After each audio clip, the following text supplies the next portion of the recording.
मी दिव्या रतन नेमणार वर्ग 6. आज मी पुन्हा एकदा तुमच्या समोर घेऊन आलेले आहे माझ्या हृदयातील भीम उत्सवाचा त्याला सर्व मिळून साजरी करूया.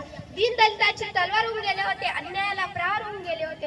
दीनदलिताची तलवार होऊन गेले होते, अन्यायाला प्रहार होऊन गेले होते. होते ते एक गरीबच पण ते या जगाचे कोहिनूर होऊन गेले होते. होते ते एक गरीबच ते या जगाचे कोहिनूर होऊन गेले होते. जे त्यांना खूप रडीत होते, जे त्यांना खूप रडीत होते ते त्यांना घडवून गेले. जे त्यांना खूप रडीत होते ते त्यांना घडवून गेले. असे थोर महामानव डॉक्टर बाबासाहेबांना मी प्रणाम करते. असे थोर महामानव डॉक्टर बाबासाहेबांना मी प्रणाम करते. त्यांच्या नावातच त्यांची विशेषता आहे. बाबासाहेब म्हणजे बाणेदार त्या स्वभावाचे, बारकाईने अभ्यास करणारे, साधक ते बौद्ध धर्माचे, हेतुजांचा सर्वसामान्यांच्या विचारांचा बदल घडून आणणारे. आणि आंबेडकर म्हणजे आनंद सर्वसामान्यांच्या जीवनी आणलेला, बेधडक सत्याग्रह केला 14 तळ्याचा, डगमगले नाही असो संतचे, रचिते भारतीय उन्नतीचे, रचिते भारतीय उन्नतीचे. काही लोकांना खायला भाकरी व प्यायला पाणी सुद्धा नव्हते. अशा लोकांना जगण्याचा अधिकार कोण देणार तर कोण देणार? तो अधिकार डॉक्टर बाबासाहेबांनीच दिला आहे. तो अधिकार डॉक्टर बाबासाहेबांनीच दिलाय. डॉक्टर बाबासाहेब आंबेडकर म्हणायचे, मैं उस देश का नागरिक हूँ जिसके होठों में गंगा और हाथों में तिरंगा है. मैं उस देश का नागरिक हूँ जिसके होठों में गंगा है और हाथों में तिरंगा है. वो देश कभी सत्यम शिवम सुंदरम, कभी वंदे मातरम, पंजाब सिंध गुजरात मराठा द्रविड़ उत्कल बंगा है. मैं उस देश के नागरिक हूँ, मैं उस देश का नागरिक हूँ.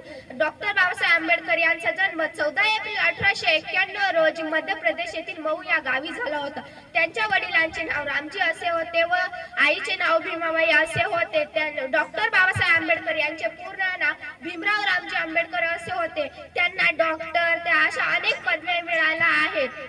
डॉक्टर बाबासाहेब आंबेडकर यांचा मृत्यू झाला तेव्हा 193 देशांनी आपला झेंडा झुकवला होता. 193 झेंडा झुकवला होता. डॉक्टर बाबासाहेब आंबेडकर 18 तास अभ्यास करायचे. डॉक्टर बाबासाहेब आंबेडकर 18 तास अभ्यास करायचे. डॉक्टर बाबासाहेबांनी शिका, संघटित व्हा आणि संघर्ष करा हा संदेश, मोलाचा संदेश दिला आहे. आणि जो हे दूध पिईल तो वाघासारखा गुरगुरल्याशिवाय राहणार नाही हे सुद्धा म्हणले होते. हे सुद्धा म्हणले होते.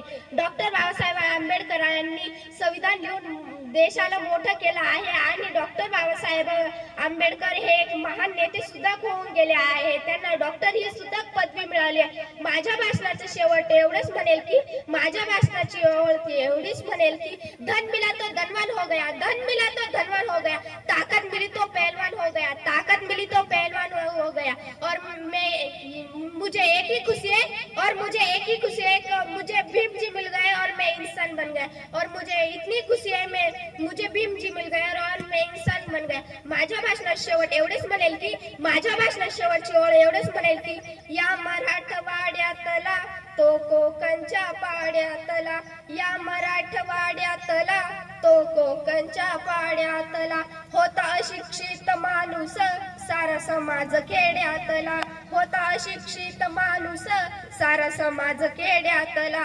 मला भीमान भरपूर दिला व माय, मला भीमान भरपूर दिलं व माय, सर्वांचं पोराचं भलं केलं व माय, सर्वांचं भलं केलं व माय. मला भीमान भरपूर दिलं व माय, सर्वांचं भलं केलं व माय, सर्वांचं भलं केलं व माय. एवढे बोलून मी माझे 2-4 शब्द गमावते.